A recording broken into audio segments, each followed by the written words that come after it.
world title in everyone's imagination. That's the heavyweight champ. You were here. Everyone else was here. But since then, the feeling has been Joshua makes all this money fighting anyway, 30 million pounds, whatever it is. Why should he take 40 or 50 to fight Wilder when he's making against anybody? He can make 30, 40 million pounds, whatever it is. No fantasy contracts, just reality. You know, bringing our worth to the table and bargaining and negotiating what we're worth and making this fight happen. Mentality do you come in with? I ask because when you were slick, to me that looked like a better fighter. But maybe this is the kind of fight where you just need to impose your strength. Anthony Joshua's icy calmness stole the spotlight the moment he sat across from Max Kellerman, with the entire world buzzing about the shocking Jake Paul matchup.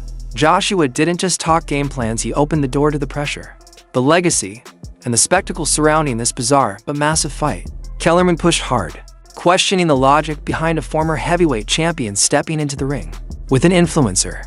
But Joshua's confidence never cracked. Or a heavyweight champion, you're an undefeated Olympic super heavyweight gold medalist, you're entering your physical prime, and you put 100,000 people in Wembley. So I get your argument. I have the economic clout. He's not coming in as partners. I should get a bigger slice of the pie. Let's have a realistic negotiation. Kellerman called it what many fans are thinking. This is the strangest heavyweight fight in years. A world champion versus an entertainer. So, why is it happening? Joshua's answer was simple.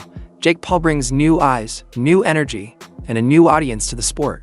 And whether people like him or not, Paul is dragging millions into boxing who weren't paying attention before.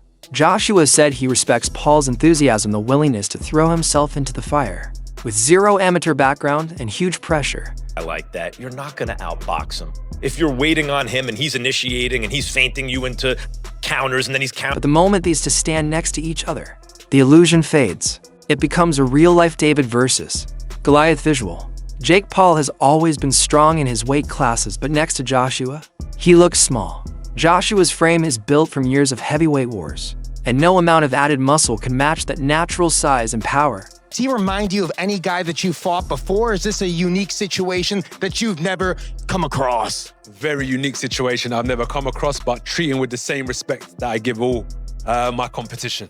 So you got the mental fortitude, he's got the mental fortitude. But what's the one best thing that you pride Jake Paul of having that maybe you haven't seen in other competition you faced so far? From a physical aspect, I couldn't even mention it at the minute. But from a mental aspect, he offered me to fight. Normally, I'm offering people fights. He's told me, come and fight. So he believes in himself. What does the word legacy mean to you, AJ? Legacy, what does it mean? This is why I was actually asking someone, what does legacy mean? I don't even... Nikiza Baidarian, CEO of Most Valuable Promotions, says this isn't just a fight, it's a global event. He admitted Joshua has the edge in every traditional category, but Paul's delusional confidence could be the X factor that makes this wild matchup unpredictable. He also revealed the fight was supposed to happen in 2026, but Jake wanted it now, and he pushed hard until it became reality. Jake Paul versus AJ, as though Jake Paul is the bigger in this equation. Not for me. Maybe for MVP, Nikisa, Jake Paul, but not for me. I've kind of marked it or titled it David versus Goliath just because of the size difference. Like, Jake Paul's a big guy. He is. He's 6'1", 220. Probably fights around, the 200-pound mark. AJ is an enormous guy. Like, he's a big, big unit. And I think Jake realized that when they came face to face. I don't know if that's the first time they've ever come that close. I'm sure they've met behind the scenes. But I think there was a realization from Jake Paul, like, fuck, this is a big dude. It's a very, very big dude who isn't coming to play. Like, there was no play with AJ. That was a press conference that almost sounded like AJ versus someone in the top 10, where AJ's taking it seriously. He's answering the questions direct that Ariel's throwing him. There was no, yeah, we're here to kind of fuck around. It's going to be easy. Give me my money. Let me run back to the UK. This was AJ's like, no, we're taking this seriously. And that ain't a good thing for Jake Paul.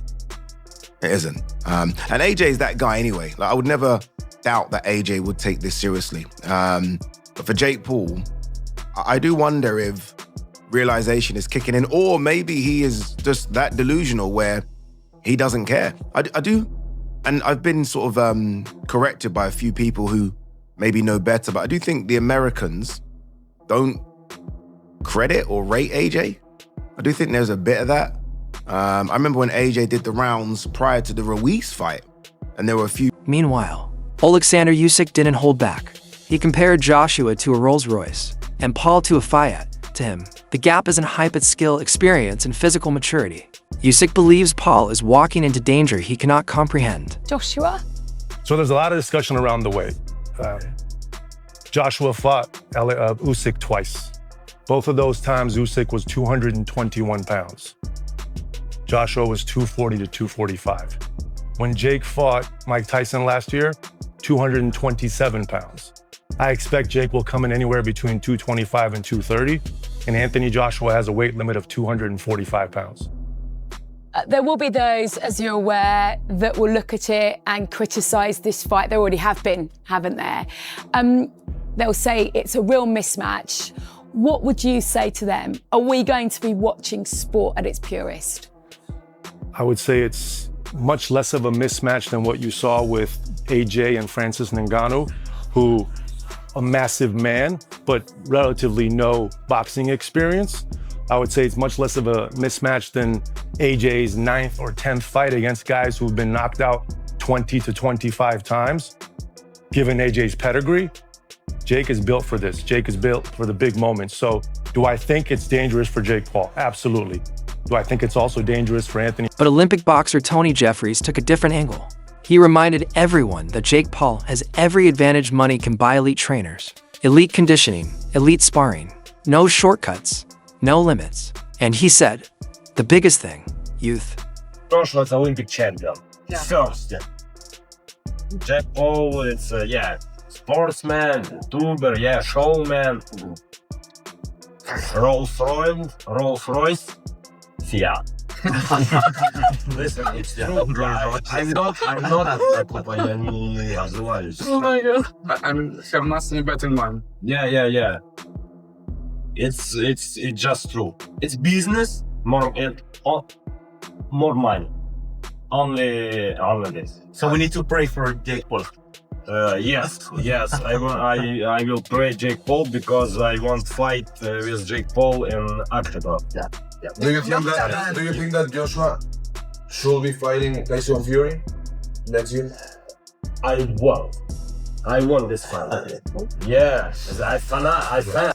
Do you think this guy fight this guy? No way! To get his ass kicked. So they're telling what they're telling you about themselves. They're letting you know that they would not take a fight that they didn't know that they were going to win.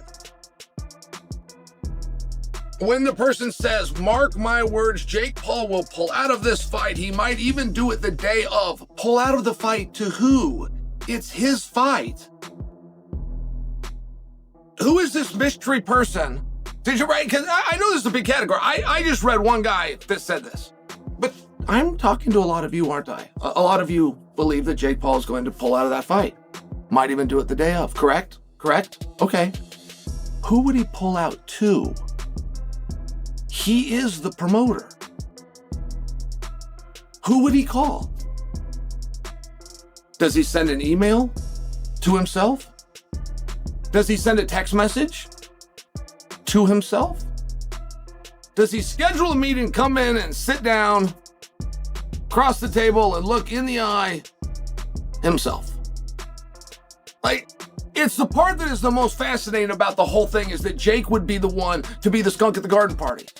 Younger fighters recover faster, hit camp harder, and show up more explosive. This isn't just a boxing match anymore. It's ego versus legacy, influence versus experience, a Rolls Royce versus a Fiat, or maybe an upset waiting to shock the world.